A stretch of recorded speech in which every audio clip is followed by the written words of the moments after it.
about that. Oh, man, we don't know how good of a quarterback he can become, but interesting stuff in Jason Lisk in the big leagues is his blog on using Tebow in a new way. The Jets, though, should press their advantage and disregard tradition when it comes to extra points. This is what Lisk is saying. They should line up for two-point conversions with Tim Tebow at quarterback after every score until late-game strategy dictated otherwise. The Jets will surely use Tim Tebow in two-point packages when they do attempt them. I'm just taking it a step further. Always use them because it is a positive advantage for reducing points. I would wager you that if the Jets use Tim Tebow on two-point plays, he will convert more than 50%. Intriguing for sure, something that got the attention of Mike and Mike this morning. When you have a guy like Tebow, this is the first place you could use him. Score a touchdown in the first quarter, go up 6-0, go for the 2. If you make it half the time, you wind up with the same number of points. Tebow in short yardage situations, short yards at the goal line, and in two-point conversions, and his numbers were like 70-something% on conversions. I genuinely think it's a good idea. I've thought that for a while, and this is the perfect guy to do it. And they're not going to take the chance. No one's going to take that chance when you're just about guaranteed 7 to have the potential to only get 6. To be down 7. See, I don't mean to stop you, but you're looking at it the wrong way. No. How about if you get 7 when you have the chance to get 8? I'm looking at it the way coaches are going to look at it. And I do understand what you're saying, but I do not think a coach will take that chance. Interesting debate. Let's bring in the writer of that big league article, Jason Lisk from Morris. Hey, sounds like a good idea with Tebow in the mix, but what's the main reason why the Jets should employ this tactic?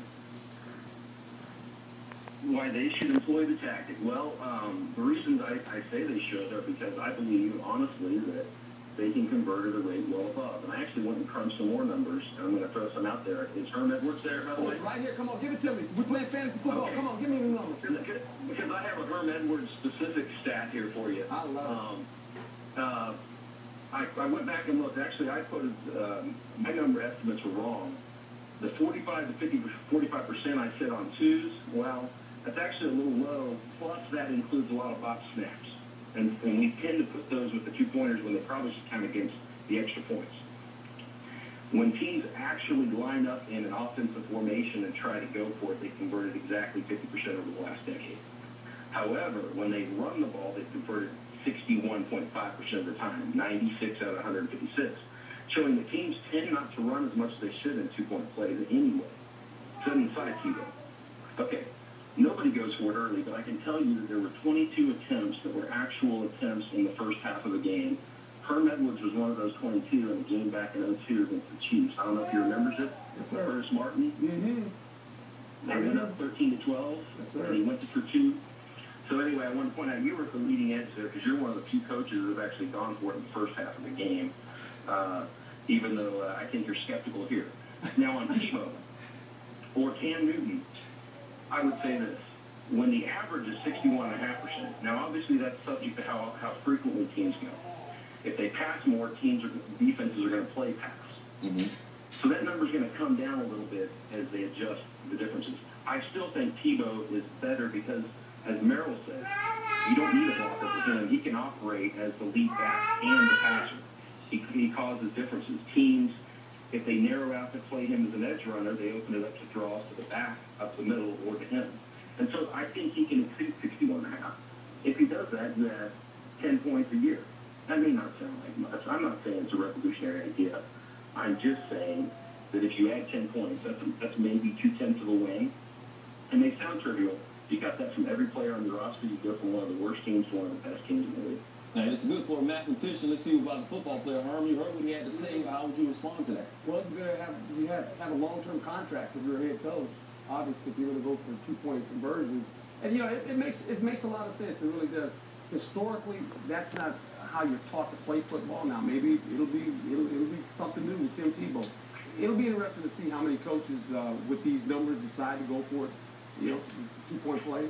Mm-hmm. But, for what I know, most coaches, not happening. You might not have the security. Not happening. Hey, Jason, while we still have you on, you heard what Herm had to say, and you heard the debate between Mike and Mike. What other kind of buzz have you gotten or feedback from this idea? I think there's people on both sides. I mean, obviously, the traditional thing is it's not going to happen, and I think that's probably true. First of all, I don't think the Jets are listening to me. Let's be honest.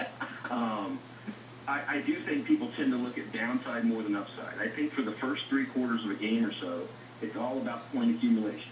We tend to think in terms of 3s and 7s, but you don't know the future, and it rarely works out where you're exactly tied. Teams get field goals, they get safeties, they get missed field goals.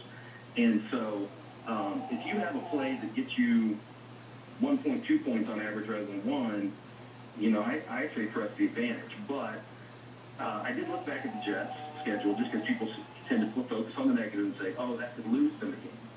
It actually wouldn't have impacted much last year. The only game it would have come into play was actually the last one. Had they gone for 2 and made it, they would have had a chance to tie with a second 2-pointer when they scored against the Dolphins late, rather than still be down. I think they were down 19-10. They had a desperation touchdown. The game was over.